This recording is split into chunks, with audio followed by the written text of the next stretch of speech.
quick housekeeping. To avoid background noise, please keep your mics on mute. We are recording this session, so feel free to keep your camera off if you don't want to appear in said recording. We will also be sharing this recording, all of the slides, and other resources in a follow-up email that will go out later this week. We are going to have a dedicated Q&A session later on, where you can come on mic to ask questions, but you can also feel free to put your questions in the chat as they come to you as we move along, and then we'll address them in that session. If you do have any tech questions, please message my colleague Christina, and she should be able to sort you out. So that is it for housekeeping. So let's have a look at the agenda. So we're going to start with a quick poll via Menti to just get a sense of the experience and the knowledge in the room. Then I'm going to hand over to Anne-Marie and Mark to walk you through Erasmus Plus funding for youth opportunities and European Solidarity Corps opportunities. Then we'll hear from Travis about the very new Interreg Northern Periphery and Arctic Youth Funding Call. Then we'll have the audience Q&A, and then we'll do wrap up and next steps. So we are going to start with this poll via Menti. So you can scan the QR code here, and then I think Christina's also going to pop the link for the Menti in the chat. So we'll just give people a minute to access the poll, and then Christina will share the questions so we can see the answers come in live. Exactly. So we just give you a second here because I also see that actually still people are in the waiting room and still keep joining the session. So either you scan the QR code or you just click on the link that I just shared there in the group link. This is just to get like a quick overview in the very beginning of what is just like some warming up questions. I'm going to share my screen now and start the presentation. I see that you are already filling it out, answering those questions. So let me just quickly here share it, put it on full screen. So we are always very much interested in knowing, have you been involved in EU funding, in an EU funding project before, and actually what was your role? So if you're a project coordinator, this means like a lead or as a project partner, or this is maybe your very first time actually exploring EU funding. And I see that actually the majority of people is first time exploring EU funding, which is good. We give you an overview of different opportunities, different programs to actually have a possibility to say, oh, I would like to pursue going there. This sounds interesting and this sounds fitting. But it's also always great to have some people in the room who have experience as a coordinator or as a partner. I would move on to the next question. Thanks all for responding to this. I see numbers are still going up. So here we have the second question. How familiar are you with youth funding programs for youth initiatives? Because like this meeting today is for youth initiatives for organizations working with young people, with youth. So, and I think the numbers make sense. So somewhat familiar, heard of them, but know little about them. Great. And as this actually aligns with the first question, completely new to funding. So we have some people who are actually new to funding. So of course, respectively, you also have not so much experience with EU funding programs, but this actually proves it's good to have this session and also to learn more about it and just to get an overview. Great that some are in the room who are actually already are a little bit familiar also with these programs. I would move on through the third question, which is an open question, because we would like to get an overview what kind of youth-related activities you are interested in developing if you would apply for these kind of projects. So I just will mention a few ones. Oh, we have one is actually interested in the Interreg one. That is interesting for Travis. We have LGBTQ plus youth projects. We have participation. I see here also secondary school students. This is great. Erasmus Plus has also offers under their strengths for this. I read here mental health, disability empowerment, travel, exactly, again, education projects with young migrants and refugees, residentials. Then we also have digital creative, circular economy, very interesting exchanges, artistic. So it's a really broad spread of topics I'm seeing here. Oh, youth orchestra, interesting. Would like to see that. Employability, life skills, STEM, intellectual and neurodiverse. Oh, it's a lot. Interesting. Very, very good. Look, you can keep submitting here your answers. We will share it also with the speakers afterwards because it's a lot. Primary teachers, guiding counselors to facilitate career learning. This is also interesting about alcohol abuse. So it's a really great broad spread. So I think this is also interesting for our speakers today to see where you're coming from, which is actually your focus and your area of work, and what are your ideas around projects and activities that are youth related. Thanks so much for answering this. I stop sharing my screen here now and would hand over back to Emily. Thanks a lot for answering. No problem. So I think now it's over to Anne-Marie and Mark to walk us through Erasmus Plus opportunities for youth.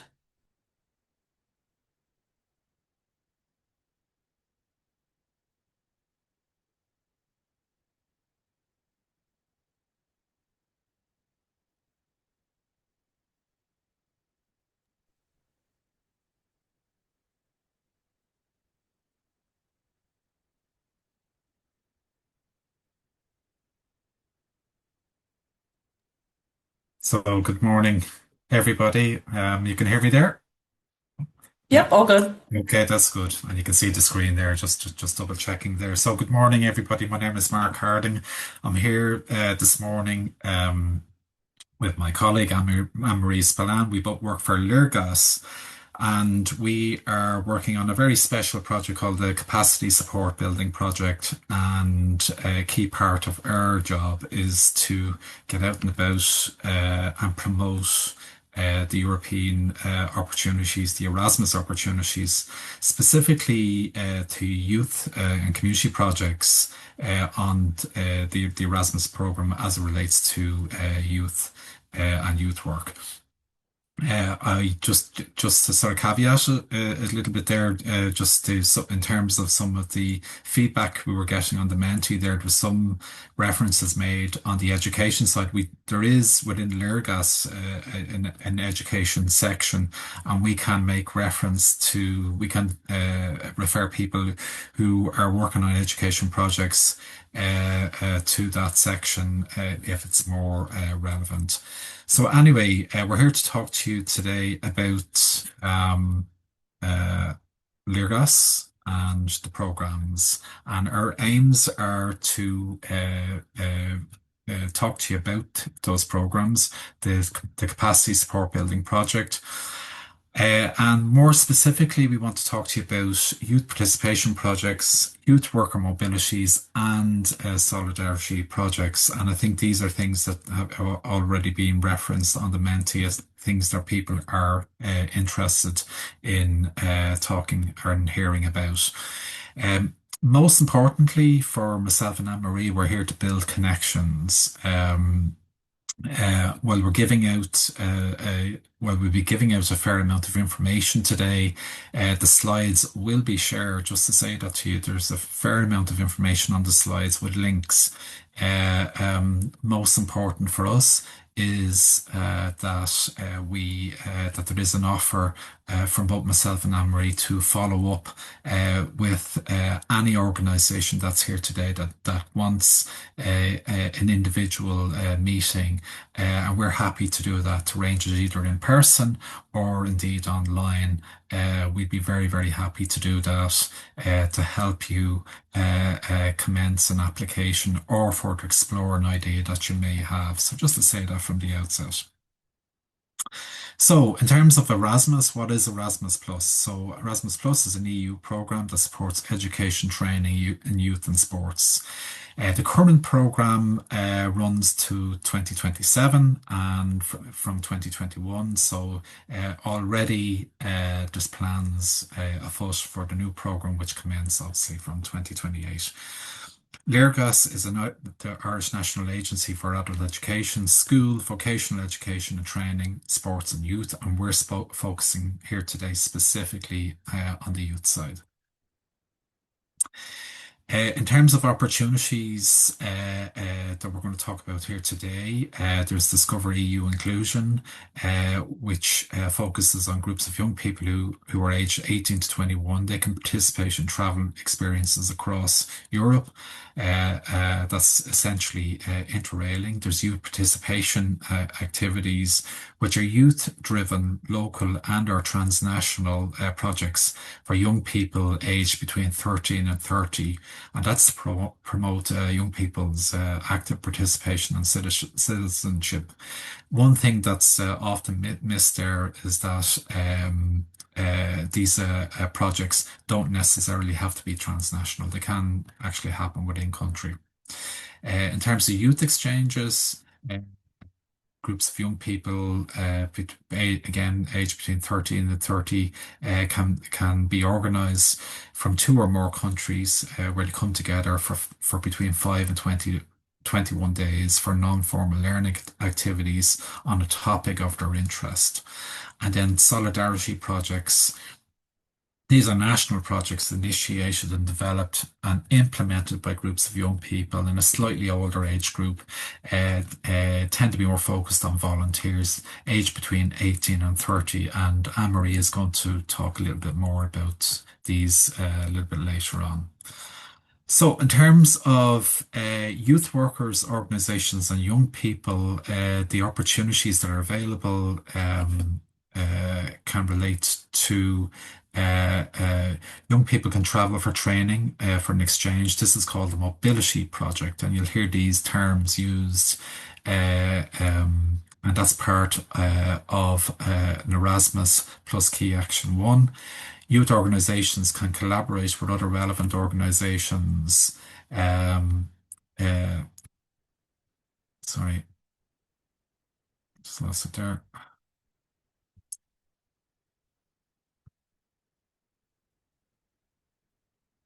My screen is just acting up here. Apologies.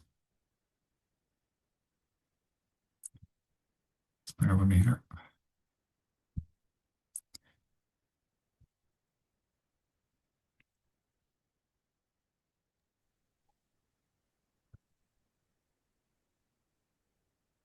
Do you want me to jump in, Mark, or are you okay to? Yeah, it's just my screen's just acting up here a little bit. Apologies. Yeah.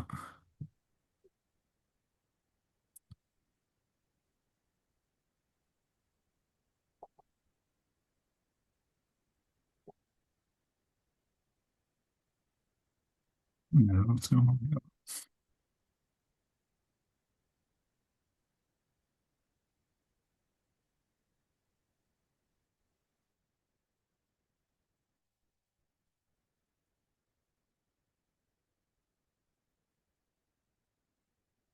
I want to get this back on track here. Apologies for this. Just oh.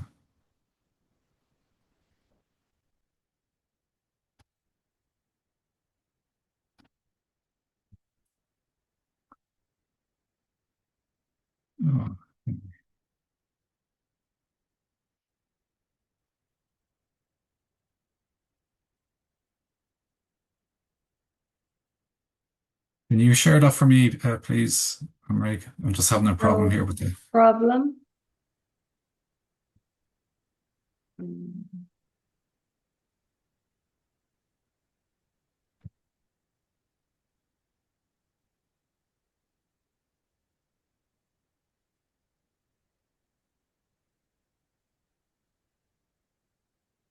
Okay.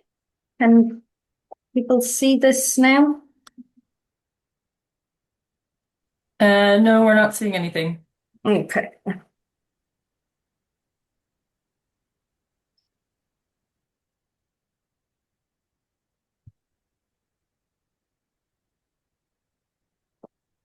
Sorry. I think you should be able to see it now. Is that Okay, right? yeah, yeah, that's over there, yeah. You just want to put into the slideshow there. Perfect. Yeah, apologies for that.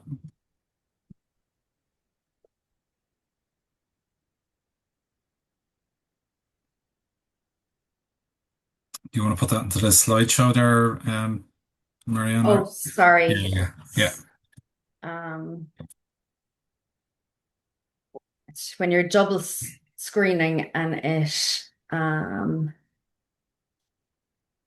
I'm not sure I can right now. Would you be able to work with this Yeah, one? okay, yeah, I'll work on that, Perfect. yeah. Okay. So, as I referenced earlier on, the various opportunities that are available for youth workers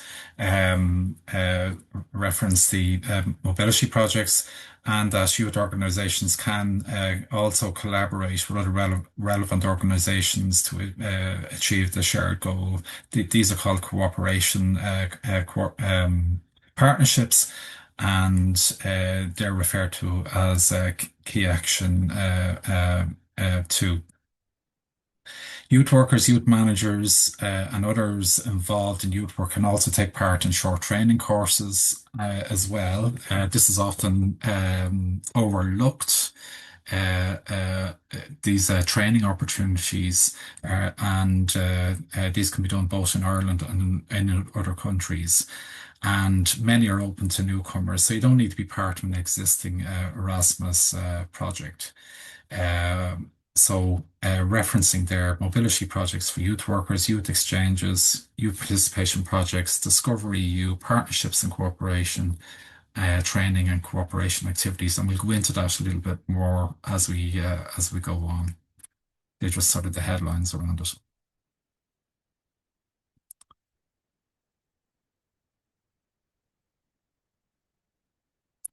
Now, so within the current program, and this is relevant for people who are making applications, there are key priorities. These are around inclusion and diversity, digital transformation, environment and the fight against climate change, participation in democratic life, common values, and civic engagement. And there are also sector-specific priorities that exist for each sector. So these priorities have come from the Commission, and they're set out within the programme in different fields. And the main thing is that they are referenced within an application. And again, we'll come back to these later on through the presentation. We just thought this was an interesting slide to share at this early stage. Regular research is done on the benefits of Erasmus Plus in terms of the youth program, and a very significant piece of measurement has been done with beneficiaries, and this is an example of sort of a before and after piece that has been done with just under 5,000 participants of youth projects. And you can see there a quite significant improvement in terms of the participants, how they fared. For instance, the first one there, the first headline there, the improvement after an exchange, for instance, how they get along with people from different cultural backgrounds, communication, things around solutions, sorting out solutions from different viewpoints, the ability to reflect and think critically, young people's ability to interact with policy and decision making, to engage in tackling social political challenges and political topics taken seriously. And you can see there that before and after piece, and in all cases, there's been a fairly dramatic improvement. Generally, the benefits of participation most certainly are well documented and are seen as quite significant. In terms of the eligible countries, we've got the of the program. You've got the 27 member states and the third countries who are associated with the programs. They're highlighted there in the slightly darker color. So in thinking of doing an application, these are the countries that you can apply and make an application with or seek to partner up with. Okay, Marianne or Anne-Marie, I'll hand over to you. Hi, everybody. I'm not going to start messing with the slides again because two screens confuses me on Zoom. But I am going to talk to you now about youth participation projects, youth worker mobilities and solidarity projects, and talk a little bit about the nuts and bolts of what you can do, what funding is available, what's applicable under the projects. But also just say that our colleague, Charlene Murray, who is the Youth Participation Support and Development Officer with Léargas, is also on this call. So Charlene, we might be calling on you later to answer more specific questions. And myself and Mark and Charlene will be available later for questions. So youth participation projects are known as Key Action 154s. They are youth-driven projects for young people aged 13 to 30. Now, you can have formal or informal groups can apply. What that means is you can have an organisation apply on behalf of a group of young people, or you can have a group of young people in their own right without an organisation apply, just depending, making sure that there is an adult who can be the legal representative in that situation. The projects take place or last from 3 months to 24 months. And the projects can be national or transnational, which is really important to remember. You can do a nice small youth participation project that doesn't involve a mobility to Europe if you wish. You can also do a youth participation project that is based in Ireland, that does not have a European partner, but where you can travel to one of the seats of the institutions of the European Union. So you could do a project focused on Europe, for example, or civic engagement, and then travel to Brussels, Frankfurt, Luxembourg, Strasbourg, or The Hague. So just to bear that in mind. Youth participation activities support participation in democratic life, provide opportunities to learn and participate in civic society, raise awareness of EU values, which is really important. They contribute to the EU youth goals, and they bring young people and decision makers together. They are youth-led. So all Erasmus Plus projects should have the voice of young people in them. They should be kind of designed and developed by young people. But this is, very true in youth participation projects. Young people should have ownership throughout the project. The project you need to be using non-formal and informal learning methods. Mark mentioned Léargas also has the education and training side of our team. They work with schools and educational institutions. The youth team is not for that formal learning. It's informal and non-formal learning methods. It's really important to show in your application that they're the methodologies you are using. We look at inclusion and diversity, which reach young people with fewer opportunities. There needs to be a clear link to participation and democratic engagement, and you must show opportunities for reflection and follow-up. So youth participation projects, the activities can include workshops, debates, consultations, hackathons, participatory initiatives. They could be workshops or training for young people. They must be skill building and must be non-formal, youth-centered and relevant to the aims. They can include meetings with decision makers, regional or local, and it must be youth prepared agenda, equal participation, and there must be outcomes from the dialogue. You could do communication and awareness activities, campaigns, etc. Again, must be youth-led and supports the participation goal. And you can also do national residential events, which is really exciting because we know that there isn't a lot of funding out there for things like that. And often groups of young people really want to come together with their peers. So it is possible under youth participation projects, but you need to ensure that they have learning objectives, facilitation, inclusion, and that they're linked to participation. So you need to be very clear on what the goals and outcomes and impact of those would be. In terms of the funding available, so the maximum grant that you can apply for under youth participation projects is 60,000 euros. But you can also apply for as little as 6,000 euros. You can apply for 500 euros a month over 12 months to run your youth participation group, to cover your room hire, any materials, any refreshment costs, etc. You can have coaching costs. You can apply for coaching costs for a maximum of 12 days, where you can pay a coach 241 euros per day. So this could be somebody that has expertise that isn't within your group of young people or your organization that you want to employ to bring that additional capacity or expertise to your project. Your inclusion support for organizations. So for every young person with fewer opportunities, and we'll touch on young people with fewer opportunities later in the presentation, but for every young person, you will receive 125 euros to cover any additional costs that they may need. That is a unit cost, so per person with fewer opportunities, you receive that.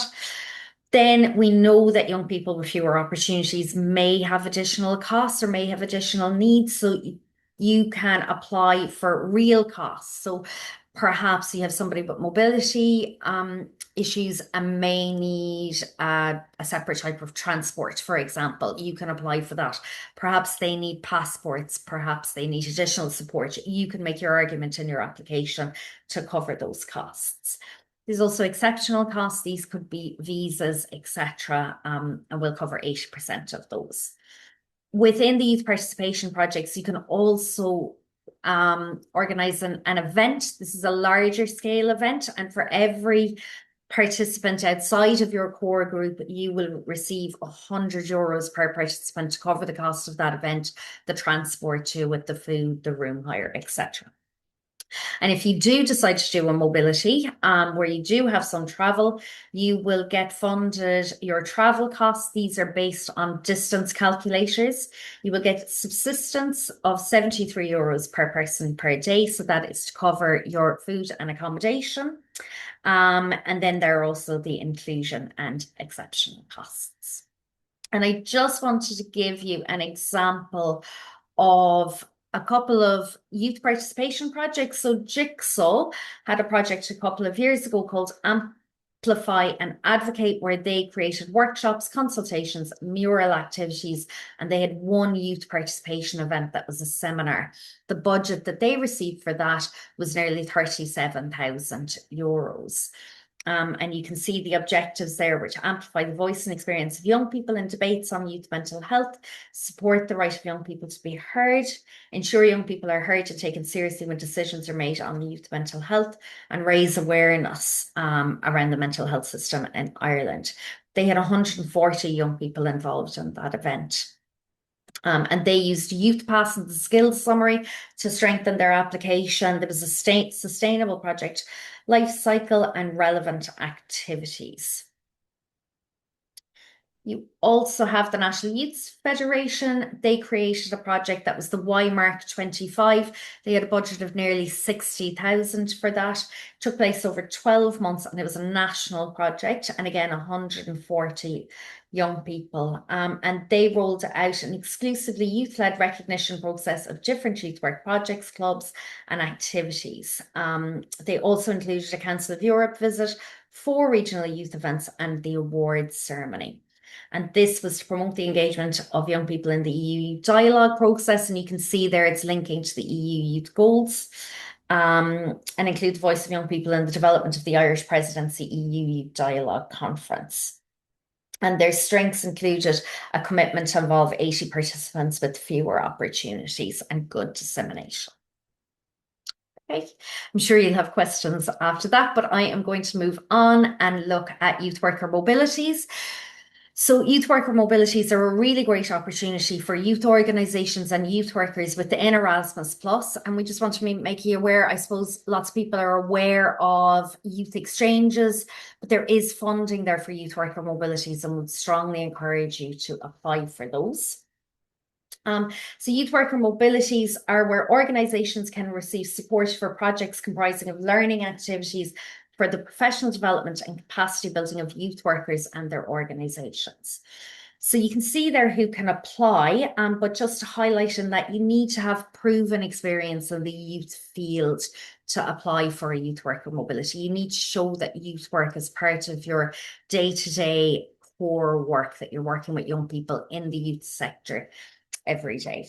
Again, these can last for 3 to 24 months and up to 50 participants in each of the planned activities. So youth worker mobilities provide non-formal and informal learning opportunities for educational and professional development of youth workers, contributing to a high-quality individual practice.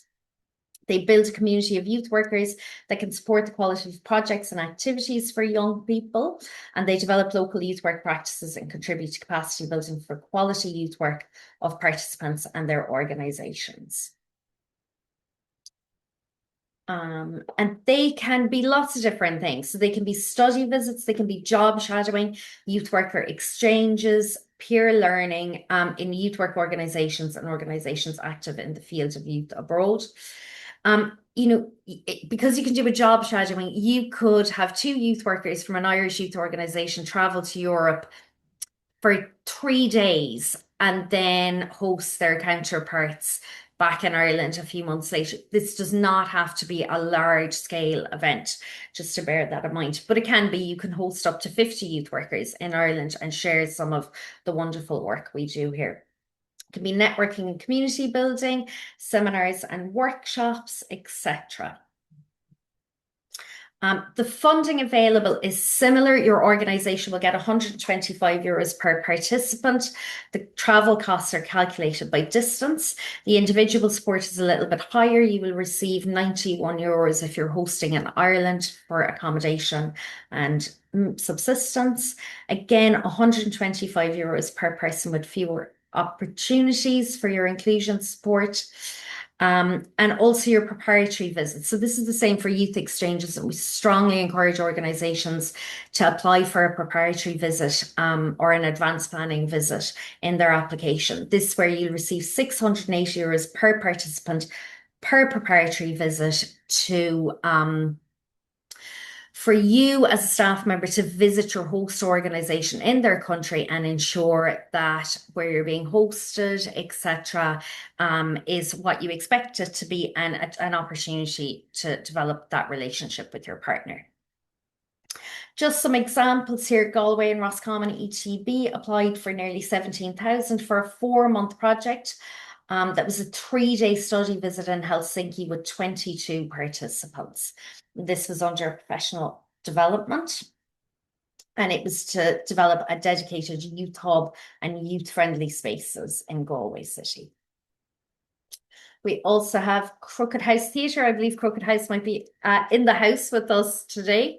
So Crooked House got nearly 80,000 for a 5-month project. It was a 7-day professional development activity in Turkey with 50 participants and 6 trainers and facilitators, and 6 countries represented. So quite a large project.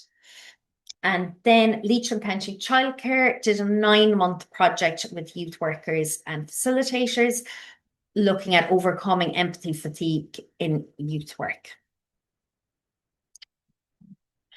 I am going to move on and quickly look at the European Solidarity Corps. So these are, just to touch on solidarity projects. So the objective of the Solidarity Corps is to give young people accessible learning opportunities to engage in high quality solidarity activities, contribute to positive change in society, and facilitate continuous engagement as active citizenships. We really want to flag solidarity projects with you because the uptake isn't as high as we would like it to be. So the money is there for quality projects that come in, and these projects might be of interest to community organisations as well as youth organisations. You may be working with some really passionate youth activists. This is the project for them. So they are initiated, developed and implemented by a group of young people they are addressing issues in the local communities. They're very locally based projects. They take place in country. There is no mobility to Europe. The young people need to decide the project topic, but it must have a European dimension. The group of young people may have a support organization. So as a youth organization or community organization, you may support them, but they do not have to. They can apply as a group in their own right. And therefore, these projects are for young people aged 18 to 30 with a minimum of 5 young people per project. And they can last for 2 months to 12 months. And this is just a sample project. So you could, this for a sample budget for a 12-month project, it's nearly 13,000. So they got 630 euros project management per month, coaching costs of 250 euros per coaching session. I believe it's up to 12 coaching sessions as well. And there was exceptional costs of 2,000 euros. And then some examples here. The Wheels project in Donegal, supported by the Mobile Family Resource Centre. 5 young people came together to develop a project that explored the issue of speed driving. A really important topic, particularly up in Donegal. You have Scala Youth Village in Cork City. Serve in Solidarity Cork was the sport organisation. 5 young people returned from overseas volunteering and really motivated to educate their local community about the SDGs. And they developed a nature trail and invited local schools and youth groups to visit and created a mural and a short video. And then you have Altogether Art for Change, again in UCC, the Glucksman Museum. 6 young people involved with UCC developed a project with young people living in direct provision. And they created a series of art workshops and a permanent piece of art. So they are just some examples. I'm going to hand you back over to Mark now just to finish on a couple of slides there.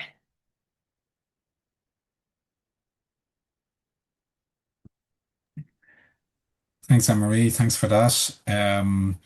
Yeah, so just before we wrap up, we have given you a lot of information. We'll post our details up in the chat. I know there's going to be a Q&A at the end as well if there's any particular questions that we feel we can answer. But just some points to note is just that it is important to check your eligibility. If you're a CLG, you can register for what we call an OID, and that's a pretty straightforward process. And most certainly getting these organization identifying numbers. We have a program and operations team who will assist with that, but it's pretty much straightforward, particularly once you're a CLG. It's important to read the program guides for Erasmus. Again, there's links to that. And the next deadline is the 1st of October 2026. As I mentioned at the start, if you have the seeds of an idea, we would, but myself, Anne-Marie, and indeed Charlene, who's here today, would be more than happy to follow up with you to discuss these ideas with you and get you going in your terms of your application. The applications are made through the Erasmus Plus and ESC websites. And as I said earlier on, just to reiterate that message, is to arrange a meeting with us to find out a bit more. The key thing that we wanted to mention also is just our general approach within Léargas. We're very much, I suppose, from the capacity support building side, our job is to try and boost the number of applications that are being made around the country, particularly in areas that or with target groups who don't normally apply or are not beneficiaries of the program. So we're keen to see that happening in rural areas of disadvantage with various target groups as well. So we've very much take a supportive approach in terms of these applications. We want to promote and engage with the youth and NGO sector so that they understand this is part of our strategy here, partly why we're here today. We will help with project ideas and develop through workshops. We will work to support organisations through the stages of your application. But myself and Anne-Marie in particular, we're not on the grant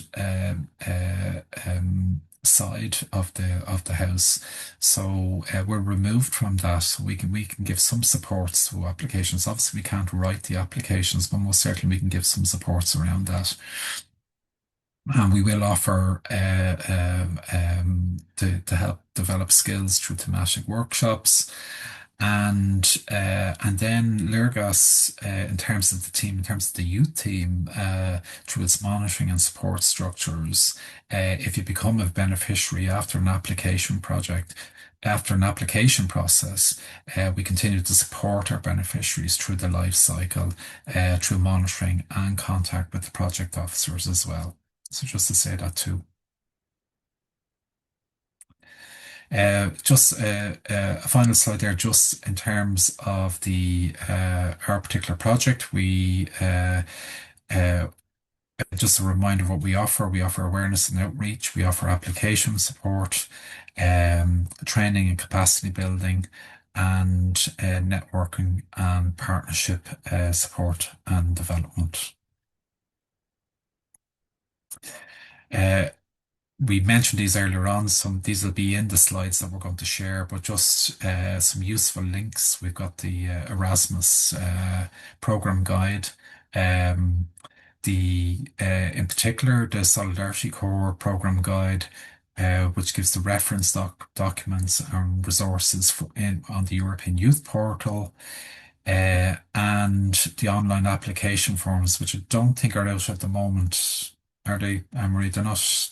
Those application forms I don't think are out at the moment. We give a link there to OID registration, should you wish to go ahead and do that. It's a very, very straightforward process, but something that you need to do if you're going to make an application. And there's a link there to quality standards that organisations implementing youth learning and mobility activities, they must adhere to these quality standards. So without further ado, I just want to thank you all for listening to us here today. Apologies for the glitch at the start at my end. I'm not really sure what happened there, so apologies for that. And thanks for all your patience and for Anne-Marie helping me out there as well. So thanks to everybody, and we'll hand back now to Emily. I don't know if there's anything else you want to say, Anne-Marie, as well. I don't think so. I can see that there was questions coming in the chat, so we Yeah. can work away in a while and answer them, and Yeah. I'll pop our contact details up. Yeah. Thanks, everyone. Okay, thank you. Great. Thanks, Mark and Anne-Marie. It's very comprehensive presentations, and it's really good to see kind of the spread of different projects that have been completed through those different funding opportunities, and just kind of see the scope of what you can do with the funding. So thank you so much for putting that into context. So now I'm going to hand over to Travis, who's going to talk to us about the very first Interreg Northern Periphery Arctic Youth Funding Call. Hi, thanks Emily for the introduction. Hopefully you can see my slides there now. Yep, all good. Okay, good. So just to introduce myself, Travis O'Doherty. I work for the Northern Western Regional Assembly, one of 3 regional assemblies in Ireland. Our head office is based in Roscommon, but we serve the whole region from Galway to Donegal, and the other regions. The Southern Assembly is based in Waterford. The Eastern Midland Assembly is based in Ballymun and Dublin. But I provide the contact point role. That's my main role for a couple of Interreg programs, and that's on a national basis. So, just a little bit of history. Our main area of work is EU funding and planning. We're also involved in regional plan, regional spatial economic strategy. It's a big piece of our work, but I'm involved in the EU side of things, and it's Interreg funding. It's with Interreg or European Territorial Cooperation. They're they're transnational funding programs that support cooperation across borders. So different partners will come together on some issue of shared importance, and they will develop activities and work towards tackling a particular challenge that's identified within a particular program. There's lots of programs. There's 80 odd programs across Europe, but the main difference is geography. There's only a few of them that are relevant to Ireland. Now, I guess the key difference between Interreg and likes of Erasmus and European Solidarity Corps is that Interreg isn't a dedicated youth program, but there is within one of the programs, the Northern Periphery Arctic, there's a dedicated youth call. So that's just opened recently. So that's what I'm going to talk about. But it's a little bit different to the Erasmus and the European Solidarity Corps type work. But I'll explain the differences. My role then is a contact point. So depending on the program, they're managed. Say the Northern Periphery Arctic program is managed. They're not managed directly by the European Commission. They're managed by a joint secretariat based in Denmark. And generally, in each country of the program area, there's a contact point to kind of help promote the program in Ireland, to increase visibility, to find partners, to help with applicants with the rules and eligibility of the program. So we have a network of contact points. So there's the other countries in the program area. There's so we have a network, so we can reach out to other contact points to find partners or for any queries. So depends on the program. The programs I provide the contact point for are the Northern Periphery Arctic, which is what I'll talk about today because there's a dedicated youth call within that program, and the Atlantic Area program. The Atlantic Area is kind of all Portugal, all Ireland. It's coastal regions of Spain and France.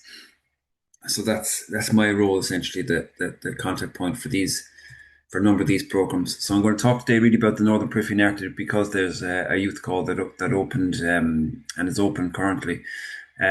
So it's the geography there is in the light blue in the map. It's not all of Ireland. It's kind of from Cavan down to Cork, everything west of that.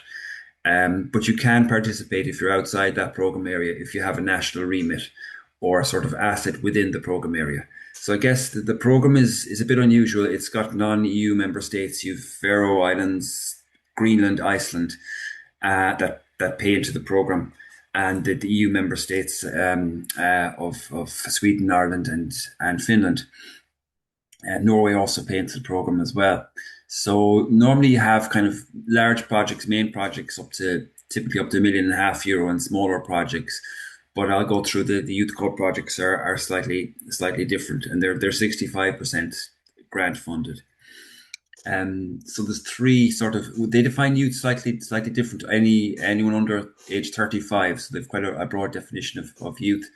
There's three types of projects they're seeking at the moment: 6-month kind of €50,000 projects, 12-month €100,000 projects, or 18 months up to a maximum of €200,000 projects. And typically they're paid in kind of a lump sum initially, and then you report on your financial and technical progress over the life of the project, and then you're reimbursed your expenses. They're looking for projects within these themes, these 6 themes. Resilient, they're quite broad: resilient communities, natural and cultural heritage, mental health and well-being, youth skills, entrepreneurship, community development, and peer learning and mentoring. I'll show you later, there's a dedicated page for the call on the Interreg Northern Periphery Arctic website. Probably the easiest way is just to Google Interreg MPA youth call, and I'll put up a link in the chat as well. And there's a dedicated page that has all the supporting information, all the terms of reference, the guides for the call, links to various webinars and other sources of information. So all the information is there on the website. So it's open to all types of organizations, public and private sector organizations, NGOs, academic organizations, industrial partners, really all types of organizations. But the lead partner has to be within the program area, and they're a have to be public organization. Now, public organizations, it's quite a broad definition. It could include kind of semi-state organizations or academic organizations. It's quite a broad definition of a public organization. So you could join as a lead partner, essentially, that coordinates the projects, project partner. typically, I'll go through it later, but you'll have a couple of one lead partner, a couple of project partners, and you can also have associate partners. They participate in the project. They don't have a budget, but essentially they're like an observer. They can be involved in the project, and sometimes they can travel to project meetings under the budget of a project partner, and they can participate, but without a budget. So it can be a good way of introducing an organization to the program if they're new to the program as associate partner, and they can be outside the program area. They're less strict in terms of the requirements for associate partners, but generally they have to be relevant to a particular project and the outcome of a particular project. So for the 6 month, the program is divided into zones. Ireland is one zone. So Greenland, Faroe Islands, and Iceland, another zone, and Norway, Sweden, and Finland is a third zone. So for a 6 month project, you typically need two countries participating. One of them would be EU member states. So you could have an Irish and a Finnish partner, Irish or any of those other countries would be fine for a 6 month project, and you'd be covering two out of the three program zones. But for the 12 and 18 month project, it's three partner countries, so you'd need maybe and two out of the three zones. So you could have an Irish and say a Finnish or an Icelandic partner, say a Greenland or a Norwegian partner. Once you represent two out of the three zones and have three partners from three partners from three different countries, you meet the eligibility requirements. And this is the kind of what's expected. Like a 6 month project up to €50,000 would be quite. They're not expecting concrete results from that project. It might be stakeholder mapping. It might be some sort of initial kind of studies or project events. It's quite. It's not expected to have very tangible outputs from a 6 month project. From a 12 month project, I suppose they're looking for more like a report or feasibility study or something that describes what was tested or implemented or the knowledge that was shared during a project. And for an 18 month project, I suppose they're expecting kind of more like policy recommendations or more concrete kind of recommendations or outputs. And that's for general guidance, really. And I suppose youth have to be involved in the project, in the development of the project idea. It has to be focused on youth, and includes at least one partner must be a youth organisation that works directly with young people within the partnership. Not all partners, but at least one within a project partnership has to be a youth organisation. I suppose to clarify, it doesn't support things that are covered probably the other programs like Erasmus and the European Solidarity Corps, like exchanges, twinning, scholarships, kind of education programs. So it's not looking to replicate or overlap or compete with those programs. It's slightly different to that.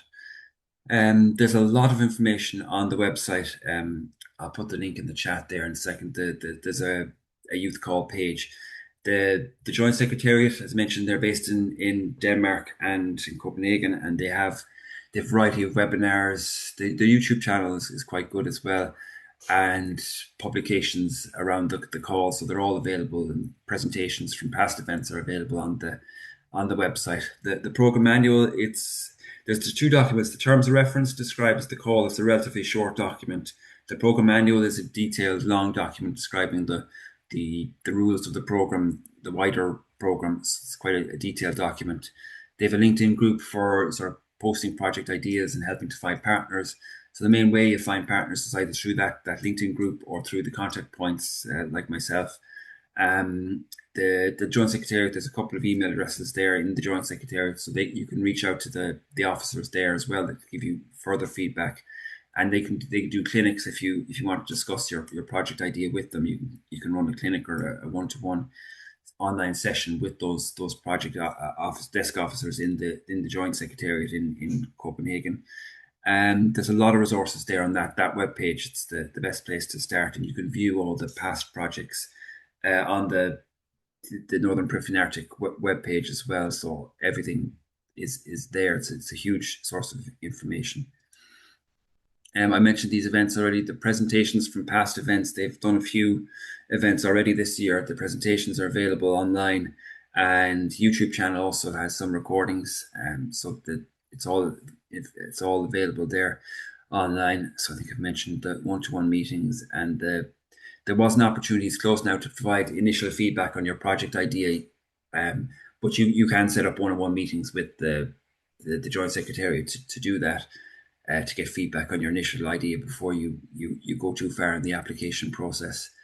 Just to give some examples. Now these are main projects. They're not youth dedicated projects, but this is one end light around literary tourism, using like augmented reality, virtual reality to help SMEs develop kind of immersive literary tourism experiences.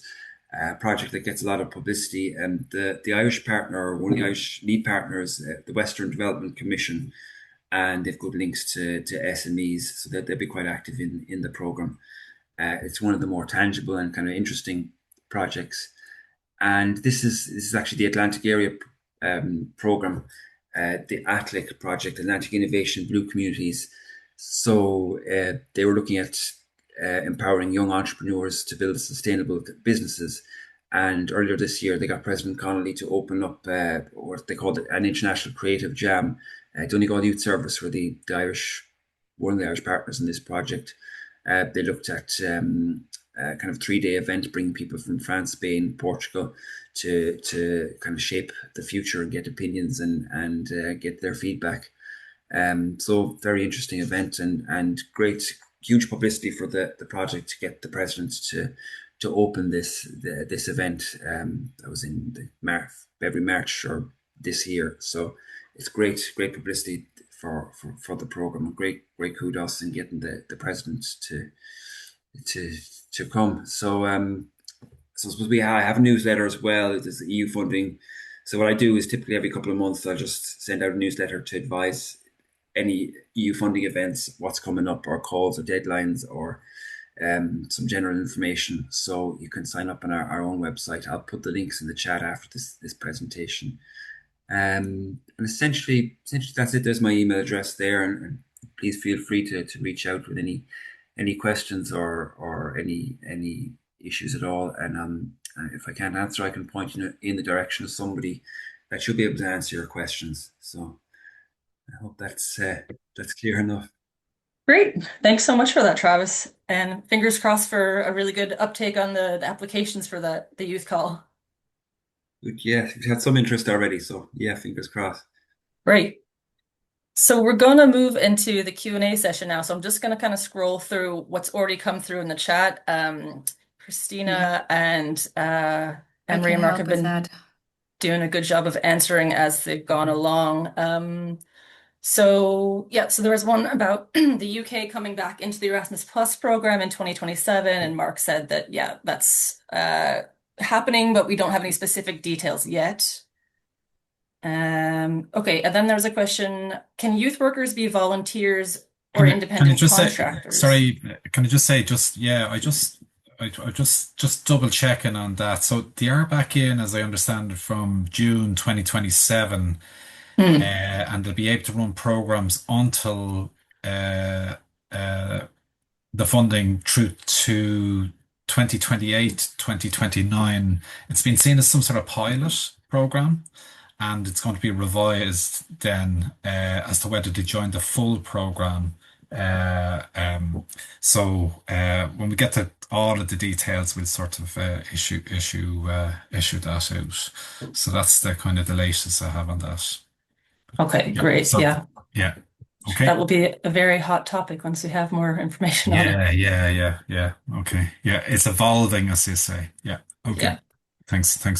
Sorry for coming across you there. Yeah. No, it's okay. I think this one is also for you and Anne-Marie. Can youth workers be volunteers or independent contractors, or must they be employed by the applicant organization? I can jump in here. Yeah, they can be volunteers. That's fine. In relation to independent contractors, I'm not sure kind of what the question is there. In terms of volunteers, it's fine. And employed youth workers, of course. I think with all of the youth worker mobility applications, what you want to show is the impact that the mobility is going to have on the work with the young people and on the young people that you're providing for. So if you have a volunteer who only volunteers for 1 day a year, for example, is that going to have much of an impact? But you have a volunteer who's volunteering every week. That's absolutely fine. Hi, Fiona and Jonathan. I'll let you jump in if you have can clarify that. Great, thank you. Well, in Fion's case, he did a ESC volunteering in Brussels for 6 months with a youth organization. So people like him coming back could be considered a youth worker if he intends to work with youth.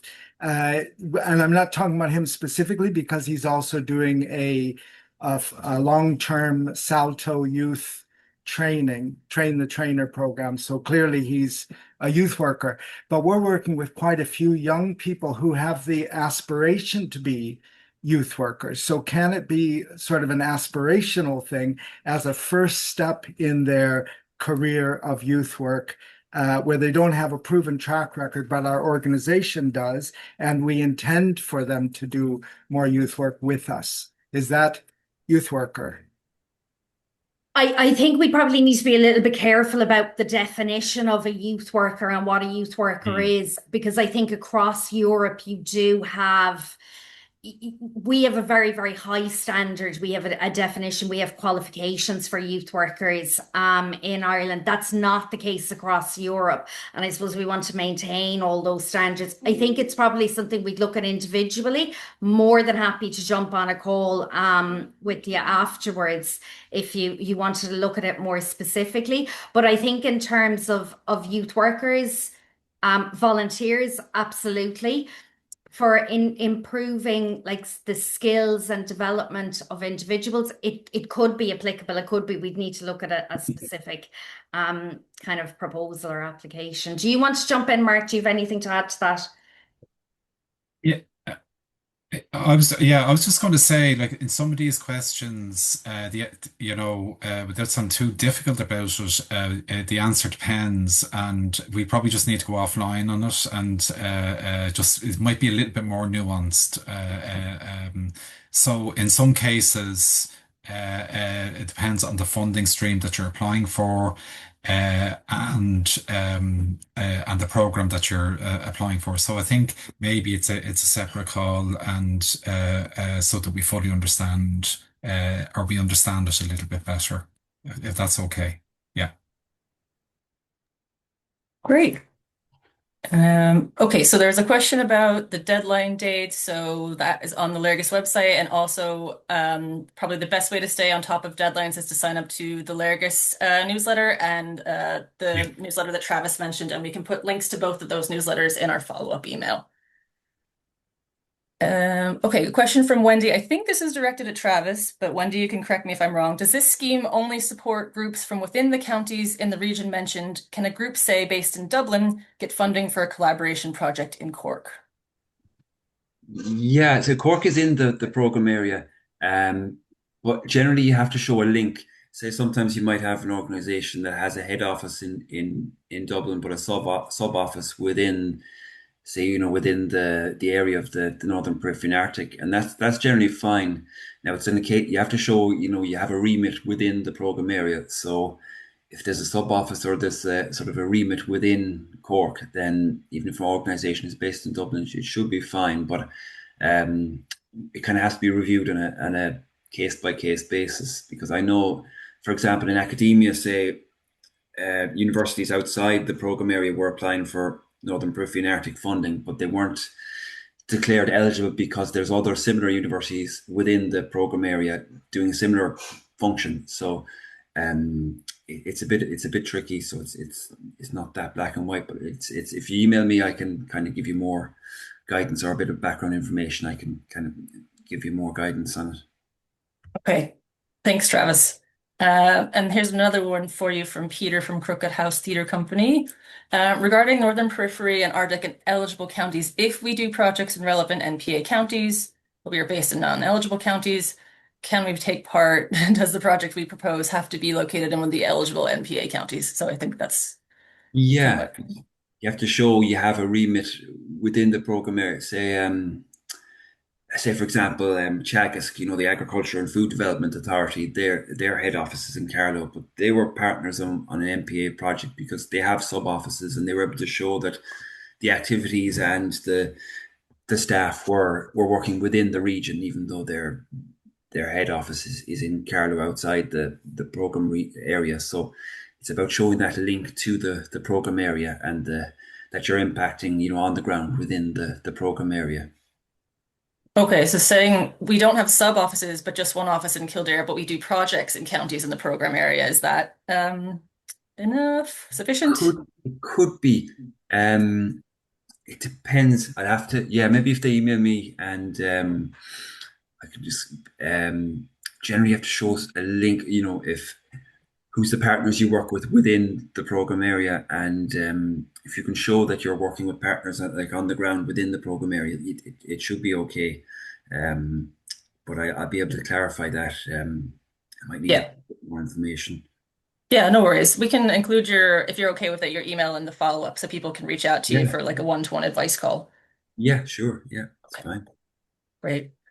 So I think those are all the questions in the chat. If anybody wants to come on mic with a question, you're welcome to do so.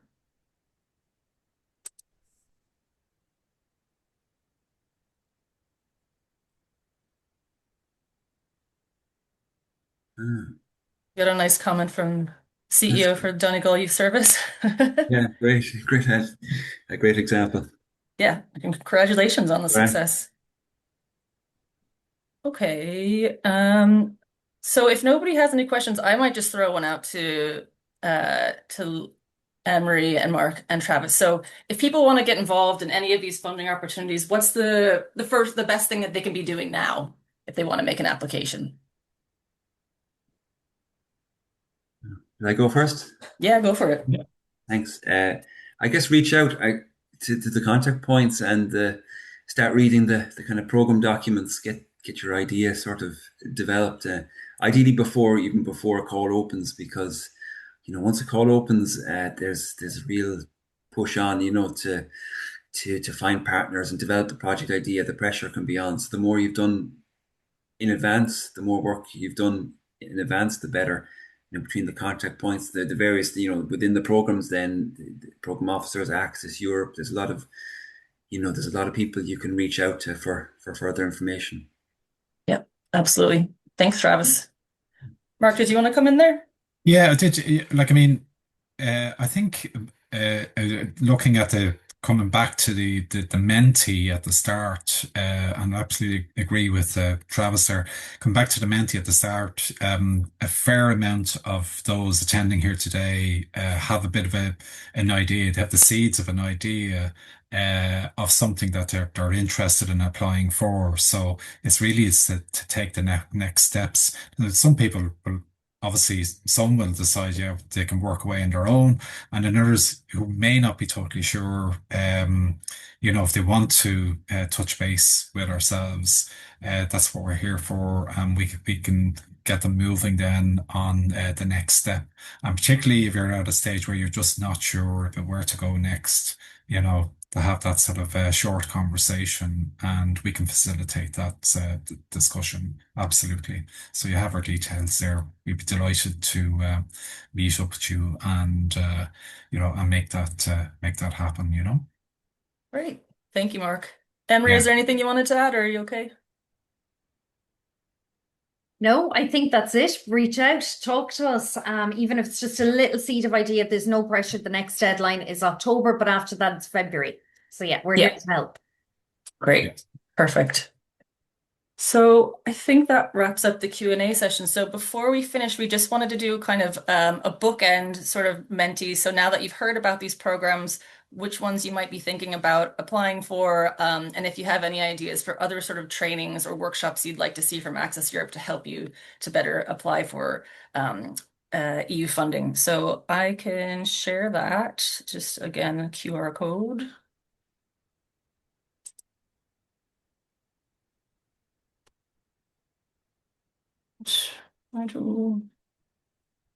Okay.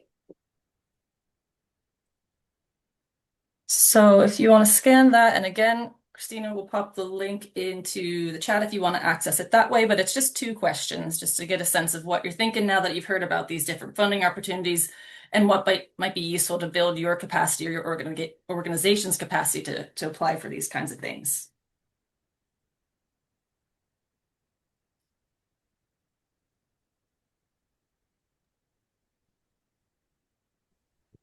Christina, let me know if you're ready to share. I can share my screen, yes. Okay, cool.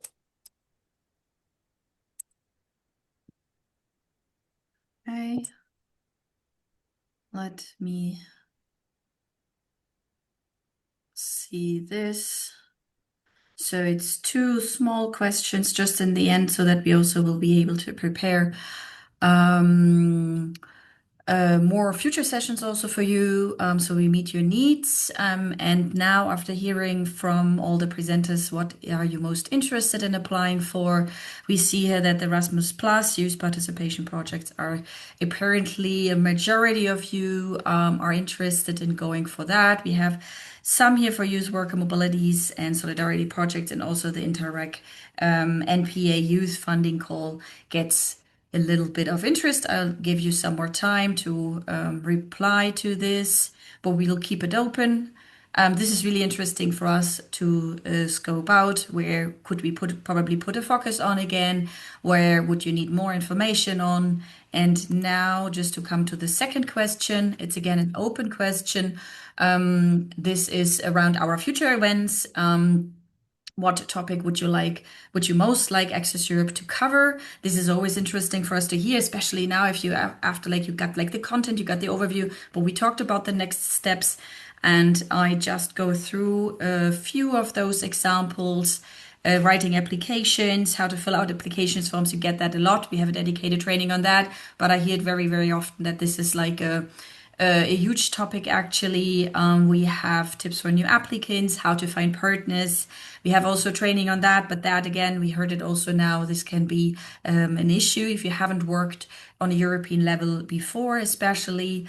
More on youth exchange and youth mobility, that is interesting. More of the same plus biodiversity, interesting combination we're having here. Then some topics like networking, the new MFF. Yes, for mental health initiatives. So we will also do some more information around the new MFF. We share this a lot on our LinkedIn channel. Follow us there, and also in our newsletter, because of course this is also interesting for us.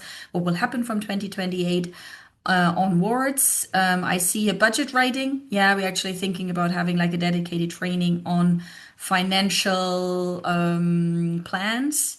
I see here a lot of biodiversity. Okay. This is again like rather project idea, application clinics with successful applicants. Yeah, this is a good idea. Thanks a lot for that. Event planning, meaningful youth participation, how to match layer funding opportunities, those not 100% funded. Oh yeah, also this is like rather, yeah, this is a broader question actually, but this could be an interesting topic if we talk maybe about finances and how to finance, how to create a budget plan. This could be kind of an element, could kind of be a block if we look at that. Yeah, thanks a lot for answering to this. We will take this with us and then look to plan some more trainings and events in the second half of the year. Usually we don't run events in July and in August, but we will have a full schedule again in starting from September. So maybe we will pick up some of those ideas that you mentioned here. Thanks a lot for this. Thanks, Christina. Do you want to share the last few slides with the Access Europe supports and we'll wrap it up? You can share them. I just talk over them. Okay.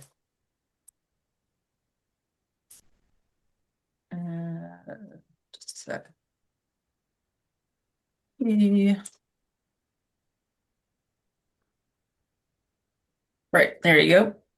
Okay, so we highly recommend to check out our website. We just relaunched it, just was the beginning of the year, but still we revamped it, we modernized it, made it more user-friendly, included also new elements. We have now an events calendar where you will find like all events connected to EU funding. And we also have there now an e-learning hub. So we're there, we actually put those trainings on building a European partnerships, building a European network. We have a training on application writing, tips and tricks. So go there, check out our website. And what we would like you to actually help us with is to further improve this website. So we just relaunched it and we really like incorporated lots of ideas also that we collected beforehand, but now it's like the next step. So we would like to check, did it work out? So this is kind of an impact survey that we have. I put also the link to it in the chat here, and it only takes a minute, I promise. So it's really just a couple of questions to give us a feedback. Do you find actually the information that you're looking for? Is it helping you to understand EU funding? Because this is kind of what we're aiming for. This is our basis where we really collect all the information around EU funding and where you also find more on all the topics that were mentioned here today. So check out the website, and we would be very happy also if you take this 1 minute survey very quickly. Yep. And just to finish with this, I mentioned it before, we have a LinkedIn channel where we actually post day-to-day updates around everything that we find also online. It can be events, it can be open calls, it can be also things around EU policy, around MFF, also around the Irish EU presidency, which is now starting soon. So make sure you follow us on LinkedIn. The website I mentioned already. You are very welcome to reach out to Europe at Real.ie if you have any specific questions or would like one-on-one advice, one-to-one advice. We're happy to offer that. And then we also have a monthly newsletter. In this newsletter, we compile once a month relevant events, all the open calls for civil society in Ireland, EU funding calls.